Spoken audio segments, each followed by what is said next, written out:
The AutoZone keys to victory. That home, the Pink Cat came into the music of the Pink Panther version of his comeback, and he won in a 10-round here. Very nattily attired, and Arguello with the big knockout. If he's got any reflexes, you know, he can win rounds in his sleep. Does he have enough fortitude to go after him? And should he?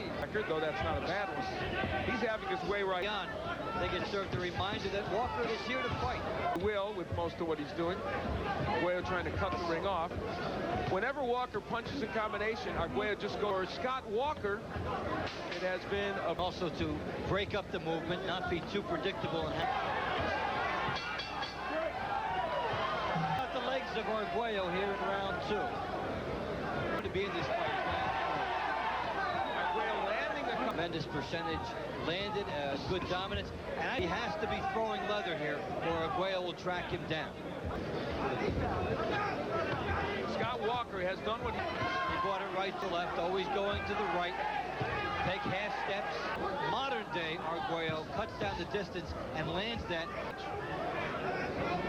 It's not a big ring here, but is it really Alexis Arguello? Continue, we'll see. 2-year-old legend, 3-time world champion. I don't need to introduce him to. And the Walker jab continues to get the job done for him, Dave. Start for Arguello. He's down more than 2-1. We're off the strip a little ways. If you haven't been to Las Vegas, it's days. 3 fights in about a 10-year span.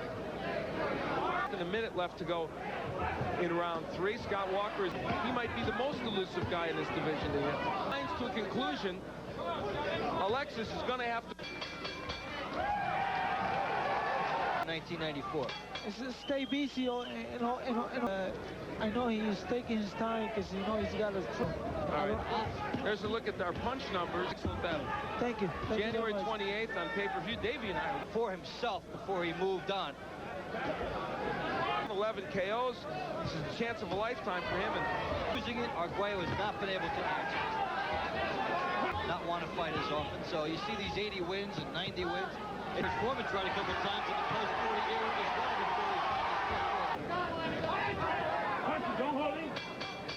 Certain terms, you're winning this fight boxing, and his dad said, "Dude, the key is to always have that jab, but otherwise you're going to see this." There's some big shots here in this round. The movement of bout very narrowly in round 4.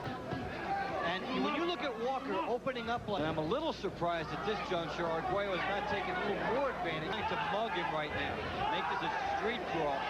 I think momentarily stunned Arguello, but Walker's putting nothing. Offense. He had Arguello very vulnerable there. Landed high, just a little bit short of being a big shot.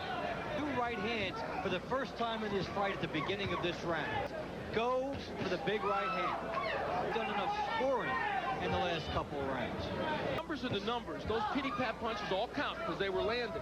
Moving as effectively, and Arguello has cut the ring off better in the last couple of rounds. Arguello still has probably more power than anybody Scott Walker has faced. They're going to create a real interesting situation for the judges that keep. Here of Walker, would you like Arguello trying to? And we show you. And comes to fight, so I think you can see a good fight come Saturday. All right, Freddie, we look forward to seeing him in his championship match on January 28th in that paper. Scott Walker and Alexis Arguello. As they'll do a little tape work. Action resumes. Alexis told us today that the reason he decided to they flop. No matter what, they can still beat 70% of the fight. Working this way, Arguello had been driving it back. Arguello landed it for Alexis Arguello. If he could just find a way to get a little more leverage on his punches. He's doing a little showboating. Then the low left hand to try to show Arguello. Career against Alexis Arguello comes out for round 8 in the schedule. Who can stay on the outside and make his life most of his rounds. Walker getting to the outside, doing well. And I would slightly disagree with you. I would have Walker ahead by a point or 2. Been landing a lot of shots. On the outside again and making out, I guess. For him in the corner. And despite a lowly held left hand, and he's not getting an easy route to Walker either. He would have fixed what for him has been a very good 8th round. Time's running. Has been hard.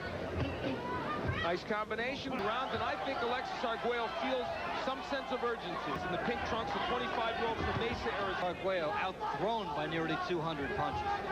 And Arguello sometimes has done that in the fight, and sometimes something different every second coming from Walker. Walker has drowned it, had all the snap.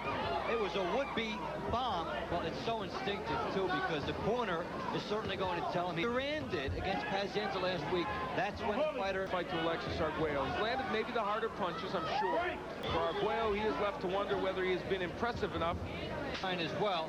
Good jab, the angle, and driving on. Swelling around the eye. Some abrasion. Walker landing some right hands. Even a little bit. And you know what is more remarkable? Look at the hair of Scott Walker. You never know when it might break a tie. More in this bout. We're in round 10. If you join us late, that was fascinating to me. Did you see that much holding? Now, and plus, big right hand by Arguello. Let's see. Point round for Alexis Arguello. I have to tell you, if you give Arguello a 2-point round before that, you deducted.